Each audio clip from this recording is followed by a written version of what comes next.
Et salut les potes, j'espère que vous allez bien. Alors aujourd'hui, on se fait le Tech Actu comme tous les lundis. Il y a pas mal de news à voir ensemble concernant les nouvelles cartes graphiques, que ce soit AMD ou alors, bien sûr, Nvidia.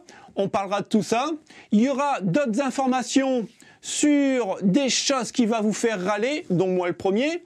Et bien sûr, je vous donnerai mes impressions, comme d'habitude, et on en discutera en commentaire. Alors, c'est parti! Alors pour cette première news les potes, attention, si vous êtes gamer, ça va vous piquer et surtout au portefeuille. Il faut savoir que Tech2 et bien sûr Activision avaient augmenté le prix de leurs jeux.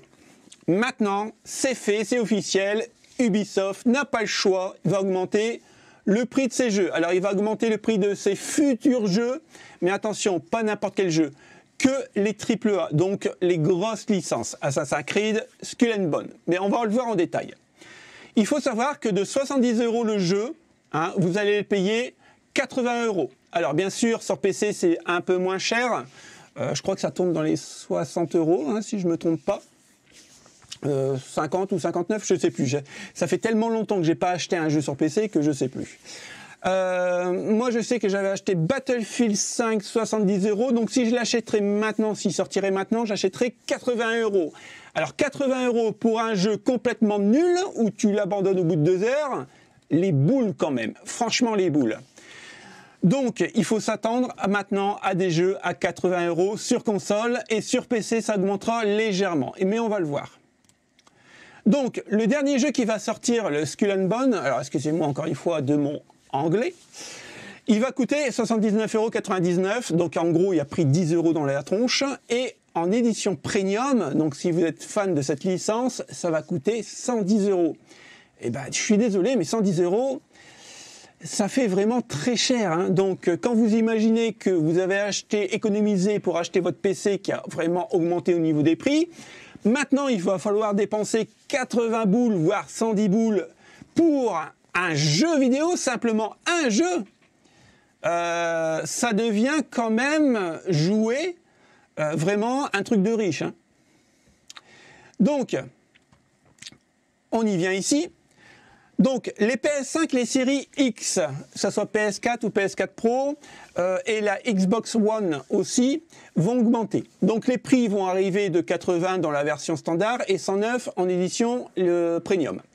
Pour la version PC, apparemment, ça augmente légèrement. Donc, on va passer à 60 € en version standard et 90 en version de luxe. Alors, personnellement, je vois pas trop ce qui change au niveau du PC. Bon, c'est comme ça. C'est même bizarre, je trouve.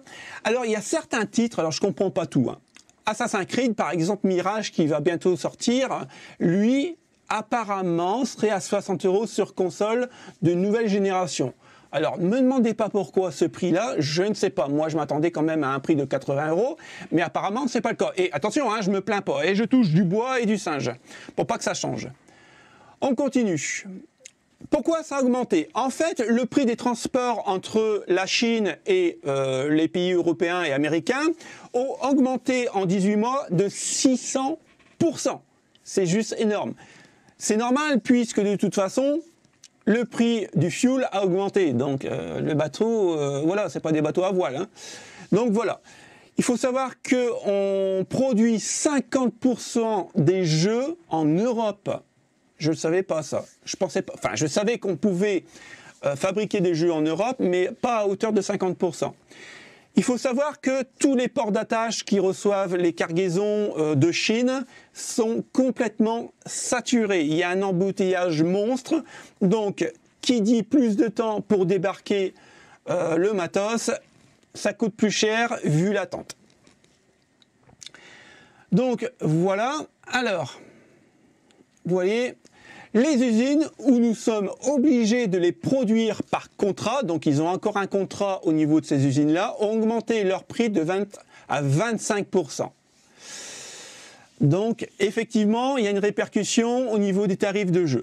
J'espère pour nous que les marques prennent quand même une partie en charge, qu'on ne soit pas complètement répercuté, nous, au niveau du jeu vidéo, au niveau du prix, parce que là, on ferait vraiment la gueule, mais j'ai pas trouvé pour être vraiment honnête avec vous, j'ai cherché pour voir s'ils prenaient quand même une marge, mais bon, j'ai pas trouvé. Hein, c'est des trucs bien officiels, donc ça, je pourrais pas le trouver. Donc, ils disent qu'il y aurait peut-être un retour à la normale susceptible proposé pour 2023, au mieux. Généralement, on le sait tous, que ce soit dans n'importe quel domaine, que ce soit alimentaire, carburant, électricité, jeux vidéo, quand ça augmente, généralement, ça a du mal à baisser. Ça augmente très vite, mais ça a du mal à baisser. Donc, j'y crois pas beaucoup. Pour cette deuxième news, imaginez que vous en avez ras-le-bol de votre PS5. Il vous faut plus. Ah ouais, mais en même temps, il n'y a pas de stock de PS5. Donc, alors, imaginez que vous en avez marre de votre PS4. Eh bien là, Sony a bien fait les choses. La PS6 est dans les starting blocks. Alors, comment on le sait? Bah, tout simplement parce que, regardez, il y a un petit tweet ici. Une offre d'embauche a été publiée en septembre dernier par le constructeur japonais en indiquant dans sa fiche de poste « Recherche et développement, contribuer et identifier à développer le portefeuille technologique des futures plateformes PlayStation », ce qui nous laisse sous-entendre que la PS6 est en cours de développement. Et ouais, on n'a toujours pas la PS5, mais on a la PS6, on n'arrête pas le progrès. Donc, alors là, je ne sais pas pourquoi j'ai tout sélectionné, je crois qu'il y a eu un petit bug, bon, c'est pas grave. En gros, ça sera toujours du AMD, hein, donc de nouvelle génération. Mais je vous rassure, avant que la PS6 débarque, puisqu'elle va débarquer en 2027 et pas avant, Sony travaille déjà sur la PS5 Slim et la PS5 Pro. Alors, ils sont déjà pas foutus de nous fournir une PS5 normale, qui vont nous sortir deux autres versions. Bah, comme ça, on aura l'embarras du choix. Donc voilà, c'était une petite news concernant cette console. Les tarifs, malheureusement, on les a pas. Hein. Quand vous voyez les tarifs de la Fnac pour la PS5, c'est du foutage de gueule. Surtout, ne l'achetez pas. Hein. Franchement, ne l'achetez pas. Passez directement sur Xbox. Maintenant, si vous êtes fan de PS5 ou de PlayStation, je peux comprendre. Il n'y a pas de problème. Hein. C'est pas une guéguerre. Mais franchement, ça coûte vraiment très très cher. Alors, vous connaissez tous les voitures où vous avez la clé dans la poche et vous arrivez près de la porte, elle s'ouvre, vous appuyez sur Start et la voiture démarre. Ok, jusque-là, tout va bien. Eh bien, figurez-vous qu'Intel va faire la même chose avec votre PC. Et oui, comment Intel va activer votre PC à votre approche en le verrouillant grâce aux ondes Wi-Fi. Donc, en gros, ils appellent ça, ils intègrent dans la 13e génération d'Intel Raptor Lake, Wi-Fi Proximity Sensing. Alors là, j'ai un super accent anglais, cette prise-là, il faut que je la garde. Cette fonction analyse en temps réel le signal Wi-Fi pour détecter la présence humaine face au PC. C'est-à-dire que tu vas t'asseoir devant ton PC, il va se mettre en route. Franchement, ça peut être pas mal. Alors, en gros, il peut verrouiller ou déverrouiller le PC en automatique sans dépenses énergétiques supplémentaires. Là, par contre, c'est bien vu. Et je trouve ça vraiment trop cool. Parce que moi, je fais des allers-retours entre mon PC et ma station de montage là-bas. Et ça serait pas mal que le PC se met en veille quand je l'utilise pas. Ça ferait un gain d'énergie. Pourquoi pas? Donc, c'est plutôt sympathique. Donc, bien sûr, il faudra une carte Wi-Fi sur le PC. Si vous en avez pas, ça ne marchera pas. Ils disent qu'il n'y a pas de supplément de calcul ni de consommation énergétique sur le PC. Nous avons développé des modèles qui sont intégrés dans les drivers de la carte réseau sans fil. Et selon les variantes du champ, la carte sait qu'un humain s'est approché de la machine. Je trouve ça vraiment pas mal. Donc en plus, c'est d'actualité parce que ça sort sur la 13e génération qui va bientôt sortir, c'est demain. On va parler des cartes AMD et là on a un petit leak qui vient de sortir qui concerne la RX 7900 XT. Donc ça serait une photo du circuit imprimé de cette fameuse carte, donc la plus puissante de chez AMD. Alors ça serait apparemment une variante personnalisée. Ça serait pas la variante direct usine de chez AMD. Il faut savoir que cette carte sera alimentée par 3 connecteurs 8 pins ici qui pourraient avoir une puissance maximale de 450 watts. Donc on les voit bien ici. Ici, au niveau du pros, Là, vous avez les alimentations, donc il y aurait 24 Go de mémoire GDDR6. Je pense que ça va concurrencer un peu la 3090. La 4090, je crois qu'on avait parlé de 26 Go. Je ne me rappelle plus, il faudra que je regarde. Donc là, 24 Go de mémoire GDDR6, c'est juste énorme. Franchement, c'est juste énorme. On aurait 4 connecteurs d'affichage, 3 DisplayPort et un HDMI. Donc, on serait sur le GPU Navi 31 avec 12 288 processeurs de flux. On aurait même une pile qui serait censée fournir 96 MO de cache infini. C'est juste énorme. Pour une carte AMD, franchement, 24 Go de mémoire en GDDR6, et quand même, je trouve que, bon, attention, hein, au niveau puissance maximale, 450 watts, en niveau énergie, c'est quand même beaucoup, mais par rapport au RTX, c'est quand même assez contenu. Donc, bon, apparemment, il n'exclut pas d'avoir les nouveaux connecteurs d'alimentation, les 16 broches. Pour l'instant, encore une fois, c'est une version personnalisée, c'est pas la version définitive de chez AMD. Donc, à voir. Je trouve que AMD monte vraiment en puissance. Et je me pose vraiment la question, on peut regarder que ce soit AMD ou les Nvidia, on monte vraiment en catégorie de puissance et même en consommation énergétique. Pour ma part, je pense que c'est pour le métaverse. On nous prépare encore une fois pour le métaverse. Je ne sais pas ce que vous en pensez, vous me le direz en commentaire, mais pourquoi avoir autant de puissance sur nos bécanes maintenant pour des jeux vidéo ? Parce qu'on n'est pas tous des professionnels du 3D, du montage vidéo. On est bien d'accord. Donc nous, ce qui nous sert, c'est pour du multimédia, avec quelques traitements de texte, et bien sûr, le gaming. Alors pourquoi avoir autant de puissance, si ce n'est pas pour le métaverse ? Bon les potes, la semaine dernière, on avait vu ensemble ce leak qui nous disait en fait qu'il y avait 2 variantes de RTX 4080. Une qui aurait eu 16 Go de VRAM et une avec 12 Go de VRAM. Et je ne comprenais pas beaucoup pourquoi Nvidia nous faisait ça. En même temps, j'étais pas surpris non plus de Nvidia puisqu'il nous fait toujours des trucs farfelus et il y en a toujours dans la manche. J'ai cherché pendant 3 jours pour voir un peu pourquoi il nous préparait une RTX 4080 de 2 versions différentes. Je me suis dit, peut-être qu'il y a une 4080 sans port, DisplayPort ou HDMI pour pouvoir miner avec celle-ci. Ou alors, une 4080 Ti et une 4080 non Ti.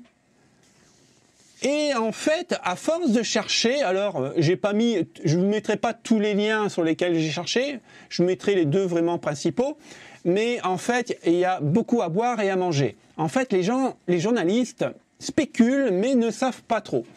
Pour moi, il y a un leak que j'ai retenu parce que il me semble un peu plus cohérent. Donc, on a plein de tableaux comme ça, hein, des trucs comme ça. Bon, ça se recroise dans tous les sens. Le leak qui est vraiment intéressant, c'est ici. Là, on voit bien qu'on a des monstres de puissance, comme ils disent, et on a 3 grosses cartes. La RTX 3090, on le sait tous, c'est la plus grosse et la plus chère. La RTX 4080 16 Go et la RTX 4080 12 Go. On savait que la semaine dernière qu'il y avait 2 lignes de production sur 4 lignes de fabrication. Donc, on avait la 16 et la 12 Go. Apparemment, Nvidia aurait donné le même nom de ligne de production à ces 2 cartes différentes pour brouiller un peu les pistes. Apparemment, la RTX 4080 12 Go serait une RTX 4070 Ti. Tout simplement. Et pour moi, je pense que c'est plutôt plausible. En tout cas, je pense que cette petite news est beaucoup plus convaincante. Un truc qui est vraiment pas mal non plus, c'est en parlant de la RTX 4090, et ça je ne le savais pas, il y aurait 2 modes de consommation.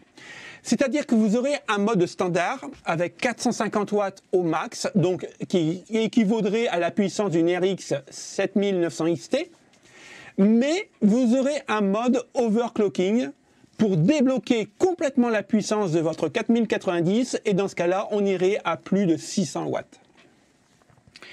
La question que je me pose, quand vous déboursez une telle somme d'argent pour avoir une RTX 4090, est-ce que vous allez la brider? Si vous achetez ce genre de carte, c'est pour qu'elle tourne à fond, on est bien d'accord.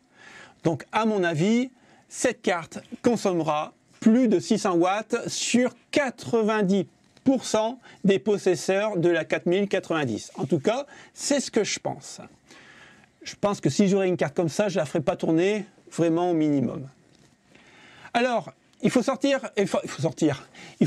que la première quinzaine du mois d'octobre, les RTX 4090 vont sortir, et la première quinzaine du mois de novembre, les RTX 4080 vont sortir. Donc voilà, et apparemment, ça serait un leak qui serait assez fiable.